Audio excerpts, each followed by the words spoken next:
Juillet s'achevait à Lourmarin, avec cette lumière d'ambre qui n'appartient qu'au sud, où le silence a le parfum de la lavande séchée et des pierres chaudes. C'est dans ce décor que tout a commencé, un été qui devait être simple, une pause dans ma vie citadine pour accompagner ma petite amie Claire chez sa mère, dans la vieille bastide familiale nichée au sommet d'un vallon parfumé.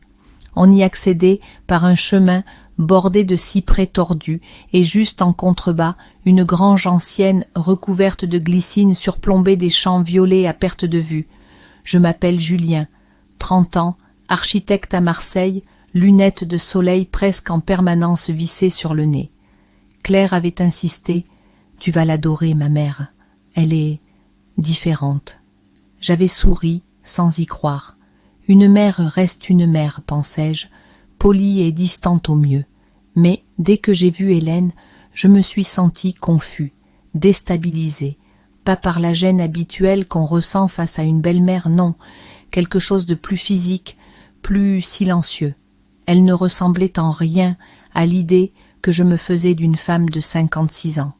Hélène portait ce jour-là une robe d'été ivoire à bretelles, nouée, les pieds nus sur les tommettes de la terrasse, un livre ouvert dans une main, l'autre appuyé contre sa hanche. Ses cheveux, châtain clair, remontés en un chignon lâche, laissaient s'échapper quelques mèches fines autour de son visage franc, hâlé et presque ironique.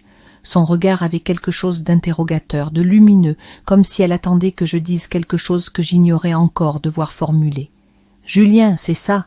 Tu as vraiment la tête d'un Julien, lança-t-elle avec un sourire en coin, comme si elle m'avait déjà vu dans un rêve. Le ton était doux et sa voix un peu rauque, presque musicale. Pas de formule de convenance, pas de questions conventionnelles. Dès les premières secondes, je sentis que cette femme s'adressait à moi comme à un égal, non comme au petit ami de sa fille.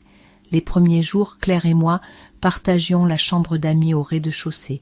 Elle me racontait des souvenirs d'enfance dans ces lieux, le chant des cigales, les baignades dans le Luberon, mais moi, étrangement, mes pensées dérivaient souvent ailleurs, vers la cuisine où Hélène, sans jamais sembler cuisiner pour plaire, maniait couteau, herbes et casseroles avec une sensualité tranquille, vers la grange ouverte sur les lavandes, où elle disparaissait chaque après-midi pour trier des sachets et sécher les fleurs, vers la façon dont elle passait près de moi dans le couloir, sa main frôlant parfois mon bras, trop légèrement pour être accidentelle. C'était un dimanche matin. Claire était partie faire le marché avec une amie à Aix. J'avais proposé à Hélène de l'aider à transporter des cajots de lavande séchés vers la grange. La chaleur était dense, étouffante même, mais la grange offrait un répit, murs épais, ombre piquée d'odeurs de foin, de cire, de bois anciens. Elle portait une chemise blanche légèrement entr'ouverte sur une peau dorée et un pantalon de lin remonté jusqu'aux mollets, pieds nus encore. Moi, torse un peu moite sous mon t-shirt, mains pleines de poussière violette. « Tu es silencieux aujourd'hui, » dit-elle en plaçant un panier sur l'étagère haute. « Ça te dérange d'être ici seule avec moi ?» J'ai sursauté, pas à cause des mots, mais de la manière dont elle les avait prononcés, lentement, comme un test. « Pas du tout. J'aime cet endroit. C'est calme. »« Et très toi, ai-je osé répondre. Elle s'est tournée vers moi. Son regard s'est attardé un peu trop longtemps sur mon visage, mes mains, peut-être. J'ai soutenu ce regard, et dans ce silence prolongé, quelque chose a basculé, l'air semblait plus épais. Elle s'est approchée, doucement, sans préméditation apparente, jusqu'à n'être qu'à un souffle de moi. « Tu sais, Julien, je t'observe depuis que tu es arrivé. Tu crois bien cacher ce que tu ressens, mais les corps, eux, ne mentent pas. Tu t'en rends compte ?» Elle a effleuré mon avant-bras du bout des doigts, un geste presque maternel, mais prolongé d'une seconde de trop. J'ai inspiré lentement, sentant cette brûlure douce dans mon ventre, cette confusion familière quand le désir ne sait pas encore s'il a le droit d'exister. Je n'ai pas répondu. Je ne pouvais pas.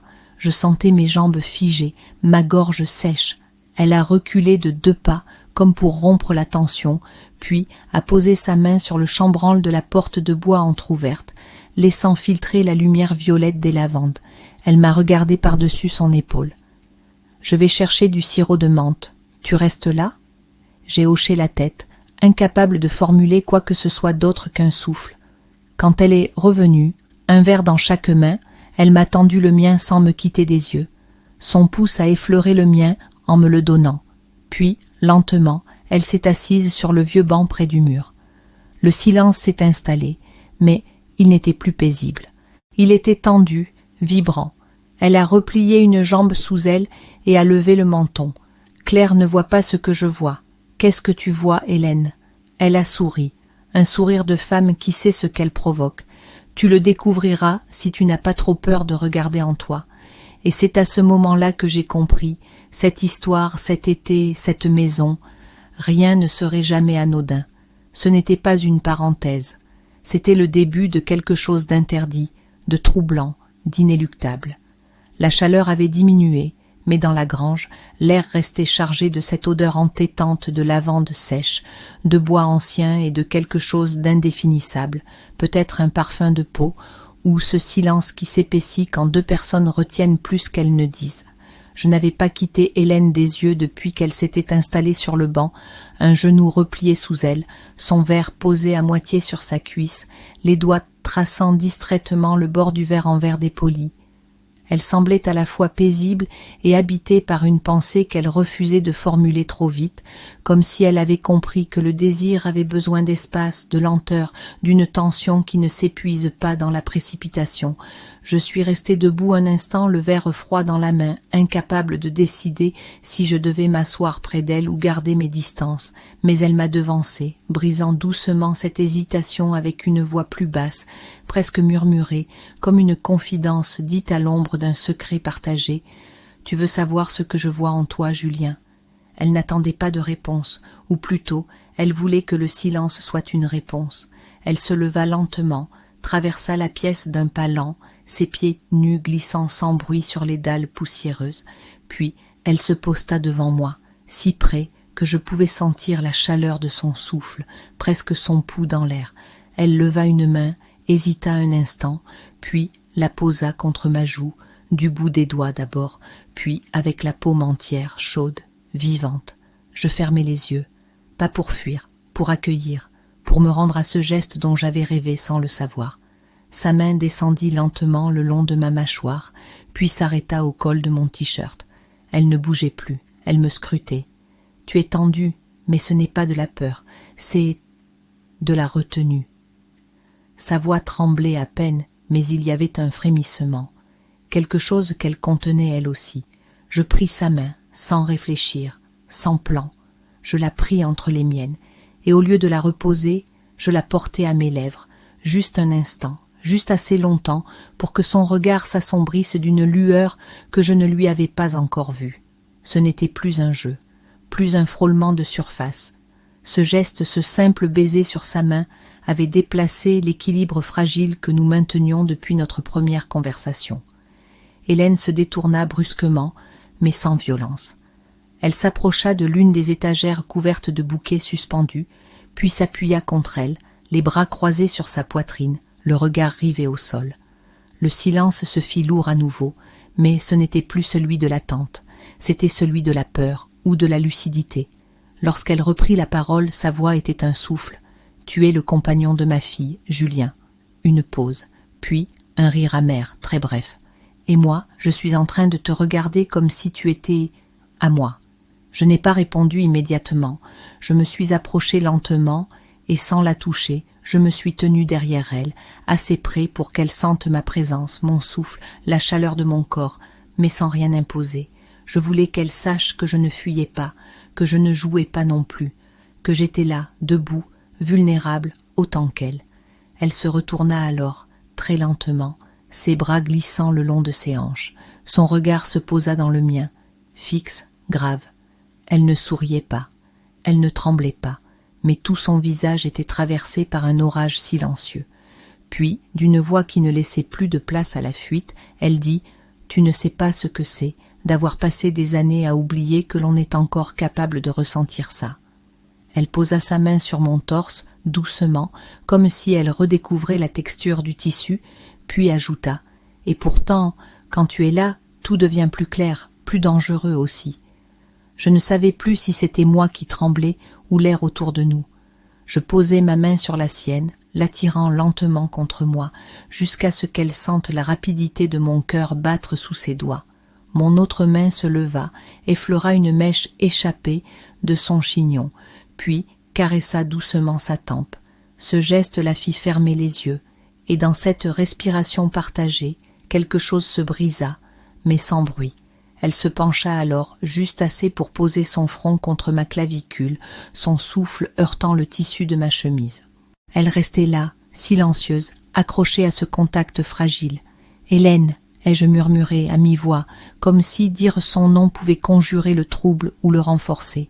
Elle leva la tête, et cette fois nos visages étaient si proches que le moindre mouvement aurait pu devenir un baiser. Mais ni elle ni moi ne bougeâmes. Nous restions suspendus, prisonniers d'un vertige commun, et ce fut elle qui finit par reculer, d'un pas, deux tout au plus, assez pour rompre le lien sans le briser. « On ne peut pas, Julien, souffla-t-elle. Pas encore, pas aujourd'hui. » Elle prit une inspiration, comme si elle venait de se sauver elle-même d'un précipice, puis passa à côté de moi, sans me toucher, son épaule frôlant la mienne d'un souffle imperceptible. Elle s'arrêta à la porte de la grange, se tourna, et dans ce regard qu'elle me lança, ce regard long, brûlant, chargé de ce que nous n'avions pas fait, je lus une promesse, pas une fuite, un report, une ligne que nous n'avions pas franchie, encore. « Claire revient pour le dîner », lança-t-elle d'un ton plus neutre, comme si elle reprenait le contrôle de l'histoire. « Et moi, je dois encore arroser le potager. » Puis elle disparut, me laissant seule dans cette grange, au milieu des lavandes, les doigts encore empreints de son odeur, et le cœur battant trop vite pour que je me persuade que rien ne s'était passé.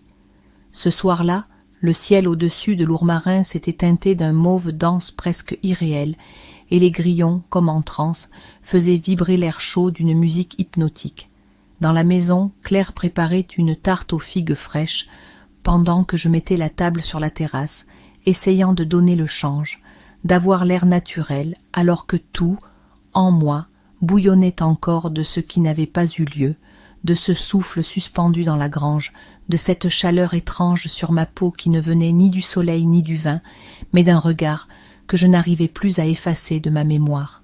Hélène se tenait un peu à l'écart, près de l'olivier, les mains humides de terre, les ongles encore tachés de la récolte du jour, et même dans cette posture domestique, elle dégageait une tension contenue, un rayonnement trouble que seul moi, à cet instant, semblais percevoir pleinement. Elle n'avait pas changé de vêtements. Son pantalon de lin était taché d'eau, sa chemise froissée, et pourtant, il émanait d'elle cette beauté impérieuse, cette féminité non dissimulée, brute, indocile, comme une vérité qu'on ne peut pas ignorer plus longtemps.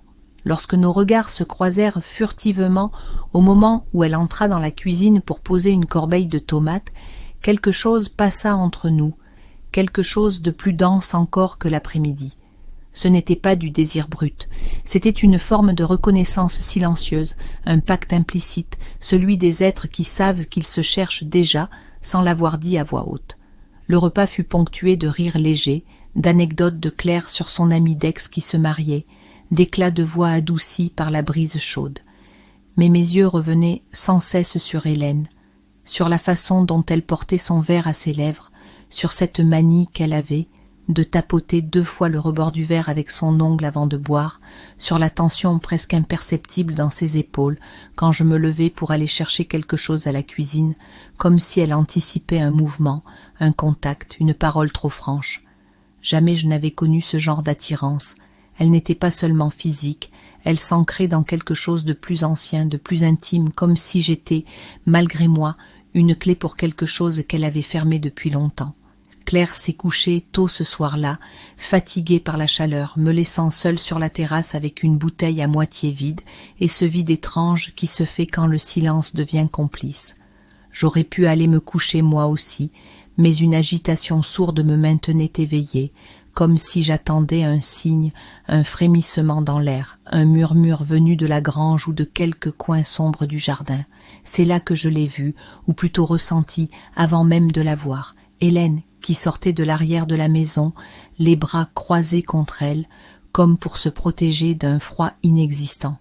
Elle s'est arrêtée près de moi, sans parler, et à regarder l'obscurité comme on regarde un abîme qu'on connaît par cœur. « Tu ne dors pas » a-t-elle murmuré sans me regarder. « Non, et toi ?» Elle haussa imperceptiblement les épaules.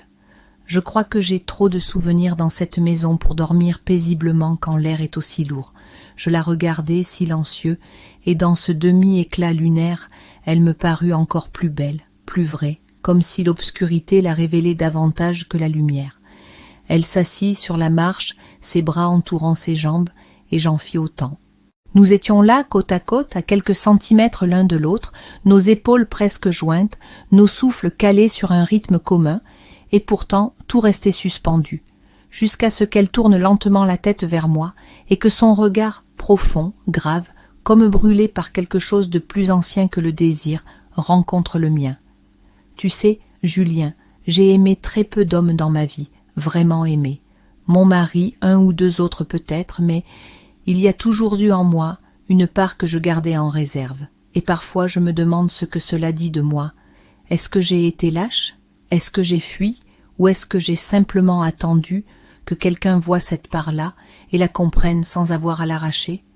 Elle parlait lentement, comme si chaque mot était un pas vers une vérité qu'elle redoutait autant qu'elle la désirait. Je ne savais pas quoi répondre, mais je sentais, dans mon corps, dans mon cœur, que j'étais déjà engagée, malgré moi, dans cette vérité-là. Je pris sa main, simplement, et elle ne la retira pas. Elle la serra même, doucement, comme si ce contact lui rappelait qu'elle existait encore autrement que comme une mère, une hôtesse, une silhouette digne dans une vieille bastide. Nous restâmes ainsi longtemps, sans mots, sans mouvement, et puis, d'un geste aussi naturel que le vent dans les oliviers, elle se leva et dit doucement « Viens ». Je ne demandais pas où, je ne posais aucune question. Je la suivis. Nous avons traversé le jardin, les pierres chaudes sous nos pas nus, puis le sentier entre les lavandes, où les épis froissés exhalaient une senteur profonde et presque enivrante. La grange était ouverte, baignée de lueurs bleuâtres. Elle entra, alluma une vieille lampe tempête qui projeta sur les murs des ombres larges et vacillantes. Elle ne me regardait plus, comme si elle savait que toute parole serait de trop. Elle ôta sa chemise lentement, sans provocation, sans mise en scène, juste comme quelqu'un qui se déleste de son armure. Son dos, fin et ferme, portait les marques du soleil, des étés passés à soigner la terre. Elle se tourna alors vers moi, ses yeux brillants d'une lumière à la fois calme et résolue. Je m'approchai, pas à pas, lentement, le cœur au bord des lèvres. Ma main trouva la sienne, puis son épaule, puis sa joue. Nos souffles se mêlèrent, et cette fois je ne reculai pas. Mes lèvres frôlèrent les siennes, un effleurement d'abord, presque une hésitation, puis un baiser plus ancré, plus vrai, un de ceux qui ne demandent ni autorisation ni explication. Elle y répondit avec cette douceur tendue, retenue, d'une femme qui n'embrasse plus pour séduire, mais pour dire « je suis encore là ». Mes mains se posèrent sur ses hanches, sentant la chaleur de sa peau à travers le lin, et nos corps, d'abord timides, trouvèrent ce balancement silencieux, cette danse lente que seuls connaissent ceux qui ont longtemps contenu l'indicible. Nous étions là, debout dans cette grange, enlacés dans une lumière tremblante, au milieu de l'odeur de lavande et de silence, et il me sembla que le monde entier s'était contracté en ce lieu, en ce moment. Ce que nous faisions n'était pas encore irréversible, mais cela le deviendrait bientôt, très bientôt. Lorsque le matin s'éveilla sur la campagne provençale, ce ne fut ni le chant pressé d'un coq, ni le murmure du vent dans les peupliers qui me tirèrent de mon sommeil, mais le souvenir immédiat de ce qui s'était passé, ou plutôt de ce qui avait presque eu lieu, cette retenue ardente, ce frisson suspendu entre nos corps dans la grange, ce baiser sans conséquence apparente, mais chargé d'une promesse trop claire pour qu'on puisse l'ignorer plus longtemps. J'étais rentré seul cette nuit-là, bien après minuit, les pieds poussiéreux, la gorge nouée d'un désir inabouti. Hélène, elle, était restée un moment assise sur le banc de bois contre le mur, ses bras repliés autour de ses jambes, comme pour contenir quelque chose qui menaçait de la déborder. Nos corps s'étaient d'acquitter, mais nos regards, eux, s'étaient d'y prolonger dans l'obscurité, comme s'ils ne voulaient pas accepter que le moment s'achève sans basculer. Le lendemain, autour du petit déjeuner, rien n'avait transpiré. Claire bavardait avec légèreté, parlant de randonnées, de projets, de ses souvenirs d'enfance, tandis que moi, je regardais silencieusement les miettes de croissant tomber sur la nappe en lin, évitant de croiser le regard d'Hélène, qui, elle, semblait soudain plus effacée, plus lointaine, presque irréelle, comme si elle avait décidé de redevenir inaccessible. Elle s'était attachée les cheveux plus serrés qu'à l'accoutumée, portait une robe stricte à manches longues malgré la chaleur, et ne prononçait que le strict nécessaire. Ce mutisme me troublait plus encore que ses gestes de la veille. C'était une fuite, ou une muraille, que je ne savais comment traverser. Je passai la matinée à errer dans les alentours, à marcher le long des sentiers caillouteux, à m'asseoir au bord du champ d'oliviers, où le vent soulevait les herbes comme une mer figée. J'avais besoin de comprendre ce qui m'arrivait, de donner un sens à cette tension qui désormais habitait mon corps tout entier, cette façon nouvelle que j'avais de ressentir l'espace autour de moi, comme si chaque coin de cette propriété, chaque pierre de cette maison, chaque effluve de lavande était désormais teinté d'elle, de sa présence, de son absence, de cette possibilité irréversible qui flottait désormais entre nous. Lorsque je rentrai vers midi, Claire n'était plus là. Elle était partie déjeuner en ville avec une cousine, avait-elle noté sur un petit mot posé sur la table. Je me sentis soulagée et coupable tout à la fois.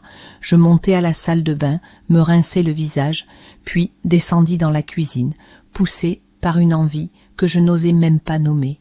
Et elle était là, dos à moi, en train de trier des brins de thym sur le plan de travail.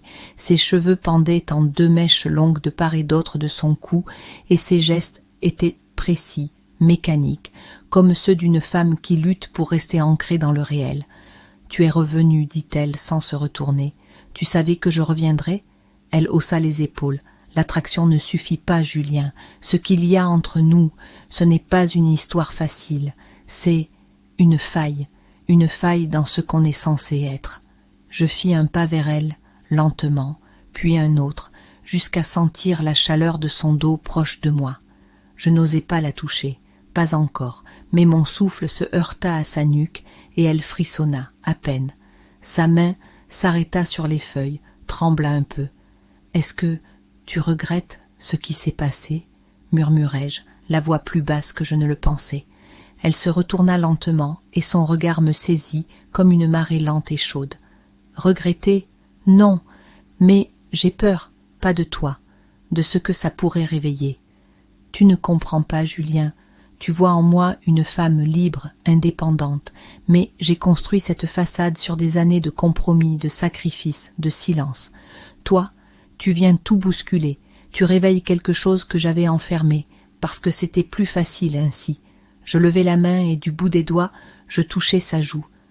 Elle ferma les yeux à ce simple contact, et dans cette seconde suspendue, il n'y avait plus de rôle, plus de barrière. Seulement, elle et moi, 2 êtres mis à nu dans un lieu de passage, un carrefour invisible entre hier et maintenant. Elle posa sa main sur mon torse, doucement, puis la glissa sous le tissu, effleurant ma peau avec une lenteur presque douloureuse. Ses gestes n'avaient rien de précipité, ils étaient graves, chargés. Elle voulait sentir, comprendre, s'assurer que ce qu'elle faisait n'était pas une illusion. Je la pris dans mes bras, lentement, et cette fois elle ne recula pas. Elle s'abandonna contre moi, son front contre mon épaule, ses doigts crispés sur ma taille. Nos souffles s'accélérèrent, se mêlèrent, et je sentis dans son étreinte toute la charge émotionnelle qu'elle n'avait jamais osé dire. Ce n'était pas de la passion, c'était du besoin. Un besoin ancien, contenu, presque oublié. Et moi, je ne voulais rien briser. Je voulais juste qu'elle sache que je la voyais, entièrement, sans détour. Elle recula juste assez pour lever les yeux vers moi, et dans ce regard, je lus quelque chose de déchirant et de beau, la peur de tomber et le désir d'être enfin rattrapée. Alors, sans violence, sans empressement, je penchai la tête et l'embrassai à nouveau, mais différemment cette fois, avec une tendresse profonde, une lenteur extrême, comme si chaque millimètre de ses lèvres valait une promesse. Elle y répondit avec une ardeur mêlée de retenue, ses mains cherchant les miennes, nos corps se pressant dans une étreinte qui n'était plus un doute, mais une certitude.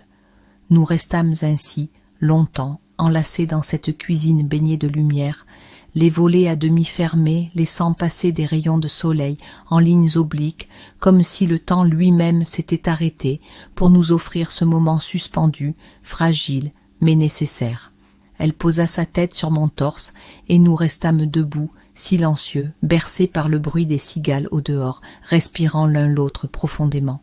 « Il faut qu'on parle, murmura-t-elle enfin. « Pas ici, pas maintenant, ce soir, dans la grange. » Elle s'éloigna alors, comme on quitte une pièce sacrée, laissant derrière elle cette odeur de thym de peau tiède, et ce trouble qui désormais ne voulait plus se taire. La chaleur du jour s'était tamisée en une moiteur dorée, et la lumière qui glissait entre les cyprès avait cette teinte ambrée qui annonçait l'approche du soir, ce moment où les ombres s'étirent sans bruit et où tout semble se dilater, comme si la terre elle-même retenait son souffle. J'avais passé l'après-midi dans un état second, incapable de penser à autre chose qu'à ce qu'elle avait dit ce soir dans la grange. Ces mots, simples en apparence, avaient résonné comme une promesse tacite, une porte entr'ouverte sur un possible que nous avions trop longtemps contourné. Claire, de son côté, semblait insouciante, heureuse même, comme si rien n'avait changé. Elle riait au téléphone avec son amie, installée dans le hamac près du figuier, tandis que moi, j'arpentais la maison en silence, chaque pas m'éloignant un peu plus d'elle, de nous, de ce qu'on appelait encore un couple sans que je puisse vraiment en ressentir le poids. Ce n'était pas que je ne l'aimais plus, c'était autre chose, plus profond, plus ancien peut-être. Le sentiment d'avoir trouvé dans le regard d'Hélène une vérité plus grande que moi. Lorsque le soleil disparut derrière la ligne des collines, je quittai la maison sans un mot, marchant entre les lavandes qui exhalaient leur parfum le plus capiteux à cette heure-là, celui qui monte du sol comme une fièvre douce. Mes mains frôlaient les épis secs, mes pas s'enfonçaient dans la terre chaude, et dans mon ventre tout vibrait. La grange apparaissait enfin, silhouette familière dans l'ombre grandissante, et j'y entrai comme on entre dans un sanctuaire. Elle était là, debout, adossée à une poutre, vêtue d'une robe simple en coton noir, ses cheveux détachés, tombant librement sur ses épaules. Pas de maquillage, rien que la lumière de la lampe tempête allumée au sol, qui dessinait sur son visage des reflets fauves, troublants. Lorsqu'elle me vit, elle ne bougea pas. Pas un mot, pas un geste, mais dans son regard, il y avait cette tension contenue, cette fragilité tendue, comme une corde prête à rompre. Je refermai la porte derrière moi, et le silence nous enveloppa, comme une couverture chaude. L'air sentait le bois sec, la lavande écrasée, et quelque chose d'encore plus intime, une attente partagée, une énergie chargée de tout ce que nous n'avions pas dit. Je fis un pas vers elle, puis un autre, et elle ne bougea pas. Elle me fixait, les bras croisés, ses doigts crispés sur ses coudes. « Pourquoi ce soir ?» demandai-je, la voix un peu rauque. « Parce que je n'en peux plus de faire semblant, ni avec toi, ni avec moi-même. » Elle s'approcha lentement, jusqu'à ce que nos visages ne soient séparés que d'un souffle. Elle leva une main, caressa ma joue du bout des doigts, puis laissa sa main glisser derrière ma nuque. Son pouce traça une ligne lente contre ma tempe, et dans ce geste je sentis tout ce qu'elle n'avait jamais osé dire. Elle s'était battue contre ça, elle avait tenté de fuir, de raisonner, de refréner, mais il n'y avait plus d'espace pour la retenue. Alors je l'embrassai, pas un baiser volé, pas un frisson passager, un vrai baiser, dense, profond, inévitable. Nos corps se pressèrent l'un contre l'autre, et dans cette étreinte, je sentis sa poitrine battre contre la mienne, sa respiration devenir plus irrégulière, plus haletante.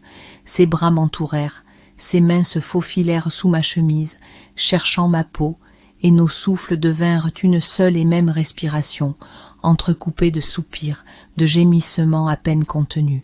Je sentais ses hanches contre les miennes, ses mains dans mes cheveux, sa nuque chaude sous mes lèvres, et tout mon être se tendait vers elle comme vers une évidence.